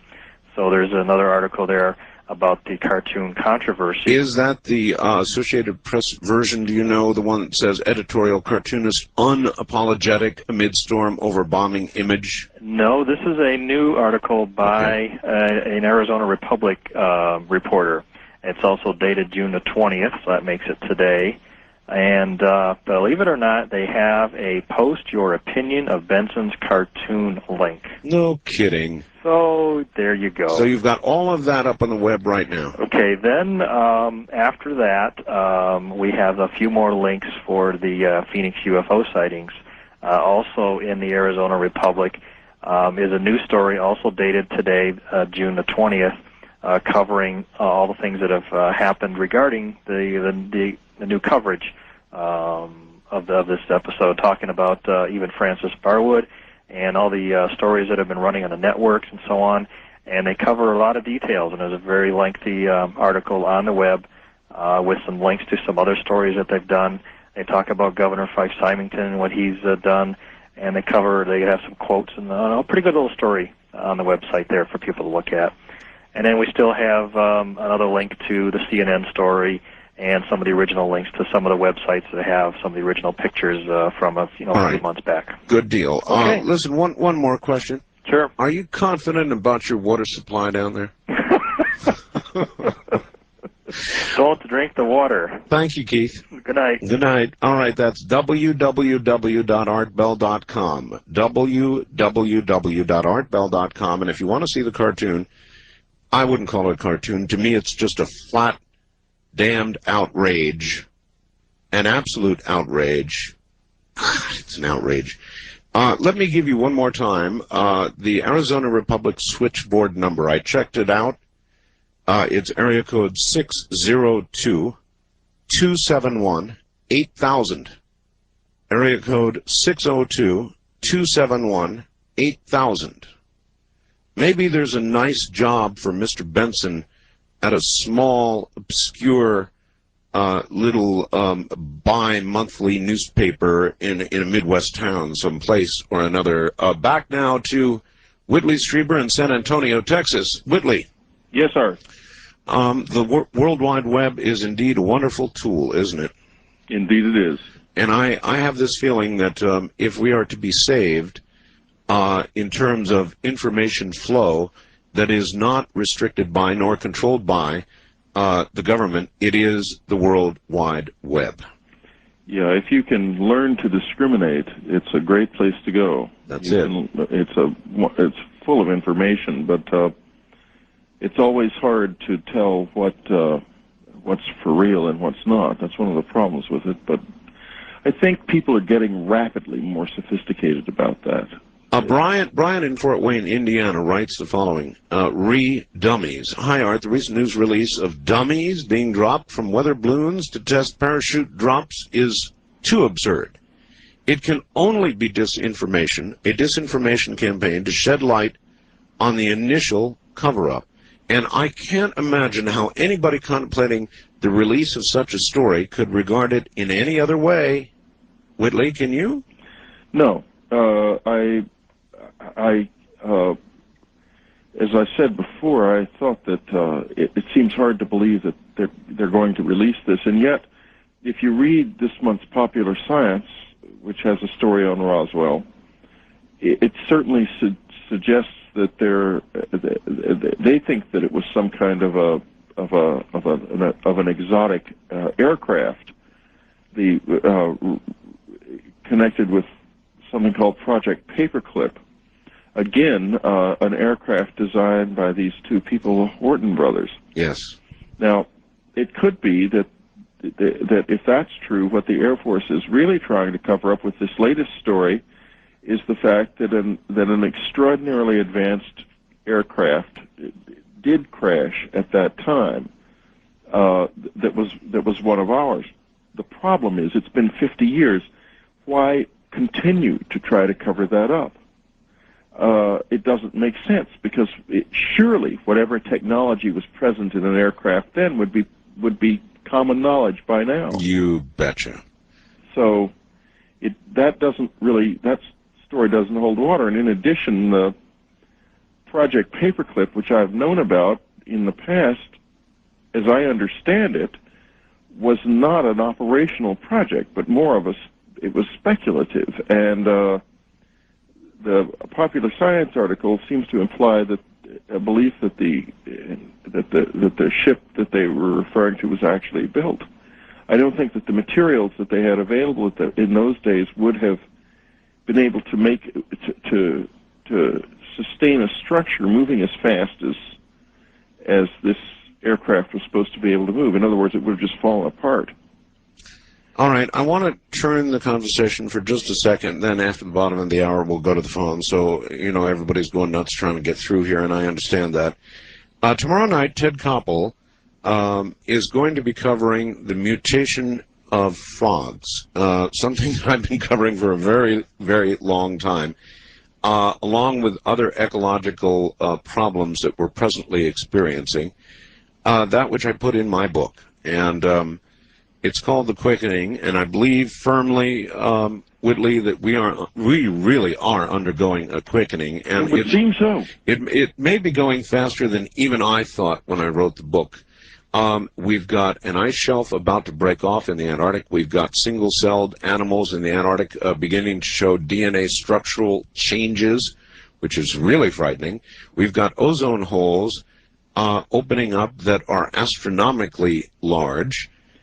Changes occurring in the ocean. We've got Pfisteria, this really weird fish problem, and this bacterium that lies at the bottom of the ocean waiting for pesticides or whatever it is that we throw in the water to activate.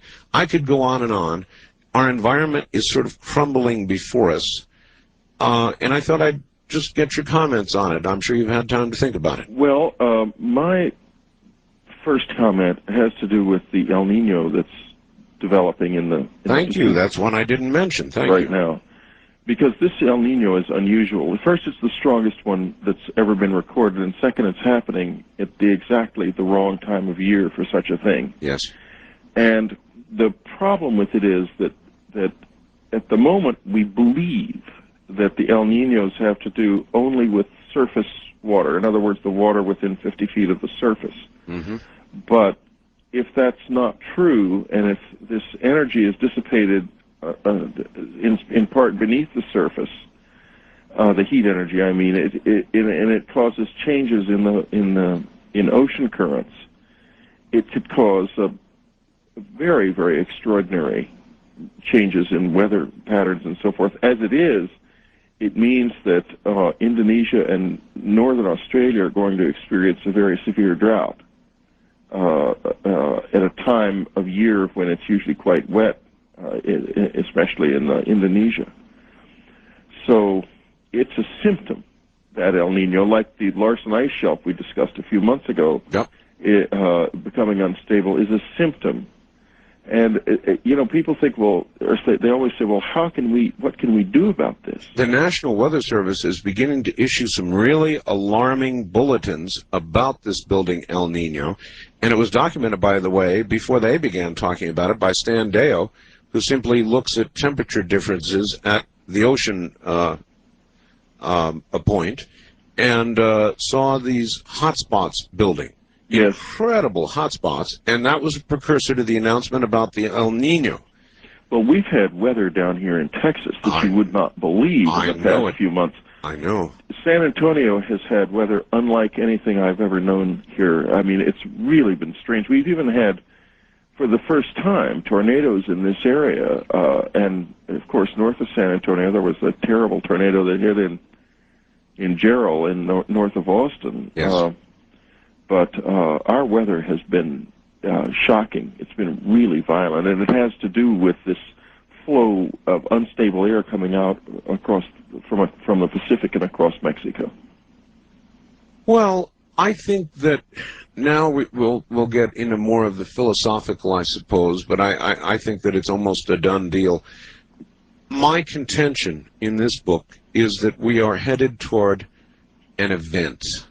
That all of this, socially, economically, in every single endeavor, human endeavor, is headed toward some kind of event. I'm not a prophet, but you have had contact with others, and I wonder if they have ever mentioned to you anything about this, or whether there's been any sort of communication to you about the way things are progressing here. Yeah, I've had the usual feeling that so many people who have the close encounter experience are left with, that there is a sense of urgency about the state of the planet that's very serious. That's been a feature of my experience right along. I have inside myself a sense of peace, though, that has come to me after having dealt with this for so many years and having lived with these very fundamental questions for so long, and knowing that I can't really answer them. Gradually you come to the point where you want to take action, but you find yourself, you can't be overwhelmed. And I don't feel at all overwhelmed. I feel as if, as a species, that we're here, and in the end, we're going to make this work for ourselves. But I think it's probable that we're going to go through some change. Yeah, a lot of change and environmental consequences that are really a result not of environmental indiscretion so much as just the simple fact that there are many more human beings maybe on the planet than it can sustain for long. Well, some will talk of God, some will talk of nature. I talk of both. I think of the planet as almost a living entity, much as Native Americans do. Yes. And it seems to me that if we keep doing what we're doing, there's going to be simply a natural, underline natural, reaction. For every action, there generally is some sort of reaction. And I think eventually the Earth is going to react to what we are doing. Yes. And we're being given a lot of warnings. A lot of canaries are falling over dead. And so far, we're not paying much attention. We're just shoveling the canaries into a big pile and burying them. But I'll keep making noise for as long as I can. Whitley, when we come back, so many subjects are on the table tonight. But I want to give the audience an opportunity to ask you about any of them. So okay. How about that? We'll do that when we come back. Now to Whitley Strieber in San Antonio. Yes, indeed. An area where there's been some rough weather that we have reported on. Whitley, just one thing before we go to the phones. Your new book, which will contain 100 representative letters. Yes.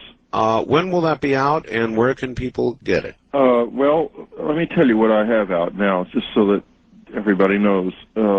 What's out right now is this story, The Open Doors, I believe I referred to earlier, that gives what is my idea of what one of the possible reasons for the cover-up may be. And it's in a book called Revelations that's out now, a HarperCollins book. Also from HarperCollins will come the Communion Letters in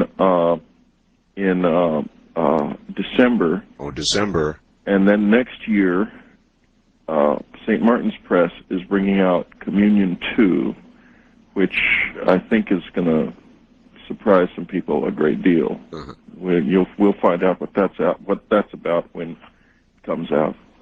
All right. So out right now would be Revelations. Revelations, The Open Doors. This is a story in Revelations. It's a book of stories by a number of authors, and I was able to get this story in there. Okay, and people should know you can get Whitley's books in any bookstore. Any bookstore. About, or if they don't happen to have it there, their computer will quickly find it and get it on its way. All right, Whitley, here we go. Let's see what's out there. First time caller line, you're on the air with Art Bell and Whitley Strieber. Hi. Hi, this is Wayne. I'm calling from Phoenix, Arizona. Haha. Thank you for taking my call. Ground zero, Wayne. Ground zero. First, I'd like to make a couple of comments and then ask Mr. Strieber a question. Just ordered your book last night, and looking forward to receiving that. Also, I was quite surprised by Governor Symington's little hoax he played today. I don't know if you caught. Do you think that's... let me ask you, since you're in Phoenix, and since you know your governor certainly better than I do you think that when he made the original announcement, he intended it to be a hoax? Well, any normal person that I know who would make a joke would, right after making a joke or after he was kidding, would say, I was kidding. Just kidding, folks. But instead, he had to call an emergency press conference hours later? I think at first I was disturbed by that in the sense of what took place and what he ended up doing. But I thought about it, and then I thought to myself, well, hey, maybe this was just a strategy. We know how biased the media is, and by Governor Symington pulling a prank such as this, maybe it prompted the media to take a different look or a different direction. Well, it's funny, but I thought the same thing, and I asked Francis Barwood earlier about that. I said, was this a particular watershed day in his continuing fight with the federal government over these, in whatever it is he's involved in? And she said, no, this has been ongoing and ongoing and ongoing, so there wouldn't be any particular reason to try and divert attention from it on this day. Anyway, sir, do you have a question? I certainly do. Mr. Strieber, I had an encounter, I believe I did, and the book that I read, the first book that I read that you authored was Communion. Was intrigued by it, and there was a lot of similarities in that book that also occurred with myself. I guess the question I had for you is, does hypnotic regression work for certain individuals, or is it limited? Yeah. Well, first of all, hypnotizability it varies from person to person, and it can be tested. There's a test called the eye roll test, which a qualified practitioner can use to tell whether or not you'll be hypnotizable and how hypnotizable you'll be. Now, as to what it does, well, the hypnosis is not a call for the truth. It focuses the attention, relaxes the person, and focuses the attention on the desires of the person doing the hypnosis, rather than the individual being hypnotized. Now, this is a two-edged sword. One, it enables you to concentrate quite wonderfully. It's an amazing experience in that sense. Two, the bad side of it is that you have a tendency to provide the hypnotist with a narrative that they want to hear. In other words, you want to please the hypnotist. That happens under hypnosis. I work presently with a psychologist I've been working with for about a year who puts me under hypnosis and is completely silent after she puts me under hypnosis. She says nothing whatsoever. She doesn't ask any questions. She just basically sits there and waits. And we generally set up a plan of it beforehand, and I find that I'm very well able to carry out the whole process without any input from anyone at all. And I think probably it's a good way of going if you're going to try hypnosis. I've had success with it. I had success with it with Dr. Donald Klein, and I'm having success with it now. When you get into trouble with it, is when the hypnotist is asking leading questions and you construct a narrative. And then you're in trouble because you don't know for sure whether it's your imagination or a real memory from then on. So I'd be real careful about that. Could you possibly make any recommendations or know of any people in the Phoenix area? Well, what I would recommend is that, first of all, you work with a licensed practitioner of some kind, a certified hypnotherapist if they have that in your state, or a licensed psychologist. Or they might not hear. Well, I don't know. I would not work with an unlicensed practitioner for the simple reason that they don't have the same level of responsibility of someone who's maintaining a license, and probably not the same level of expertise either. I would, in general, look up to see if you could find someone who is neutral about the UFO issue and the alien issue, who has or is willing to deal with you from the standpoint of having no particular beliefs one way or another. If they have beliefs about it, let them keep them to themselves. That makes sense to me. Good luck, caller. Thank you, sir. Right, that's the kind of person you want to find. That really does make sense. I think it's good. I think it works. East of the Rockies, you're on the air with Whitley Strieber. Hi. Good evening, gentlemen. How are you? Fine. Where are you? Cleveland, Ohio. Cleveland. Oh, Cleveland. I love Cleveland. Yeah. One of my favorite places. I'm really serious. Yes, we're getting unusual weather here, that's for sure. Listening to the show for the last 8 months, it seems like everybody's running around trying to figure out is it or isn't, and I can pretty well guarantee you that there is alien forms on this earth, because some people, we're contained in one. The country just has so many people and so many places to go, and obviously these people are here who know what's going on, but they're not talking. And I know people who have talked, and I guarantee you there are alien beings on this earth. And these people are eyewitnesses. In fact, they have guarded spaceship and the aliens at the Air Force bases. And there's a lot has to do with Sandia Labs in New Mexico, Wright-Patterson Air Force Base in Dayton, and Hoagland Air Force Base in Florida. In 1972, they were doing experiments on the material that came from the craft. I was told that it's a very thin, like a plexiglass type of structure that was so hard they couldn't break it with anything they used on it. They used all kinds of penetrating devices, bombs, hand grenades, and they could not, penetrate this material from the spaceship. May I ask you who told you all this? How you came upon this, what would be very secret information? Often people who worked in the secret areas.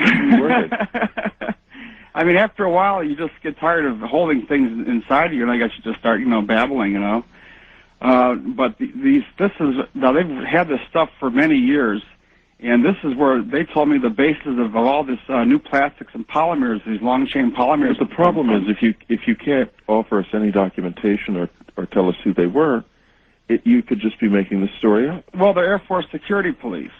Yeah, but you don't offer any particular names, and they haven't personally come forward. I have to tell you that I'm not trying to say that I don't disagree with you, but the only point I'm making is it doesn't really help to do this. Right. Right. I mean, we all can read this kind of stuff all over the internet, Yep. and it may very well be that you're telling the truth, but we can't know because you don't offer any documentation and you don't name names, and so we're left thinking, well, gee, this is very interesting. Yeah, well, I didn't try to prove a case. I'm just saying there's Well, why out there. why don't you? I mean, you have. If what you're saying is accurate, then you know the names. You know. My people. brother's one of them, right, and his friend. And I've been a witness not to anything with alien, but it has to do with motor vehicles, for NASA. But in 1971, these bodies were transferred from Dayton to Hoagland Air Force Base. I can tell you that. But can you prove it to us? God, I would really like to. If I could ever get them, to talk to me and give me more details, I'd be happy to. All right. Do exactly that then, and have them contact me, and let's get it first person. That's one approach. And any physical evidence they may have them hold on to that. West of the Rockies, you're on the air with Whitley Strieber. Hi. Hi, how's it going tonight? Just fine. Where are you? I'm in Santa Monica. This is James. Hi, James. How's it going? I have two things. Comment for you, Art. Your rage over the cartoon is understandable and I guess justifiable. Well, it's Benson has always been controversial and tasteless, but this one is way beyond that. Mm-hmm. And for Whitley, my feeling and intuitive information I'm getting about this Phoenix thing and the alien thing is that there are two camps or three or four camps of aliens that are here and in one form or another, and they've infiltrated the government and the media, and they are pulling strings, i.e. finger snapping. What do you think, Art and Whitley? That's a real interesting idea because there's something, it's beginning to look like spin control out of control. Right. I mean, you have those crop circles and spin them. Governor dancing around and jumping through hoops while darting in and out of a courtroom to find out whether or not he's going to go to jail. Right. You have a seemingly hilarious story coming out of the Air Force, which I suspect is going to have far more impact than we can really imagine, because it's going to be inexplicably adopted as gospel by the media. They bought Doug and Dave, so why not? That's my point. So, and you also have the oddest thing of all, which is that this Phoenix stuff would crop up all of a sudden months after it's over. Mm-hmm. Because after all, right now we're not having any UFO sightings. We're just having a media storm that seems to come up out of nowhere. Yeah. And it is like, it's as if there is some kind of crazed orchestration taking place in the background with a lot of arguments going on about how to do it, too. Mm-hmm. And that maybe there are different camps, but one thing is certain, that whoever's trying to do it is not handling it with any degree of skill at all. And an interesting thing on the killings, Art and Whitley, is listen, I want to be very careful there.